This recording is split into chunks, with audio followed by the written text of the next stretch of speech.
আম্মা ওই আম্মা ভাত দেও। এই যে নে।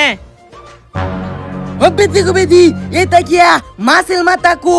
তুই খাস দেরি কইরা তোর ভাইয়ে খাই আলছে। হ্যাঁ খাইতাম আমি ভাত মাছের মাথা সালা।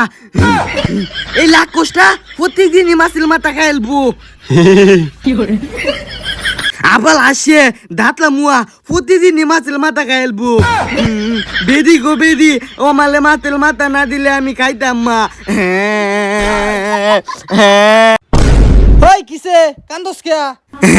আব্বা এটা প্রতিদিনই মাছের মাথা খালা আমালে আম্মা একদিনও দে না। আমি কি তুঙ্গল ভূত না? আমি আজকে মাছের মাথা তালা ভাত খাইতাম মা। মিনতে জায়গা কাজ জুইব। হ্যাঁ কান্দিস না, এই নে 10 টাকা, তুই গা মজা খা যা। কালকাতে মাছ আনলে 2টা কইরা মাথা আনবা, একটা মাছ আনো 2 ফুলা ফানে লাগে কাইজা। 3 মাথা ওলা মাছ নাম কালাতে তুই খাইবে যা। ওখানে 10 টাকার মজা লইয়া হেটারে দেয়া খাইয়াম দিতাম মা কান্দায়াম।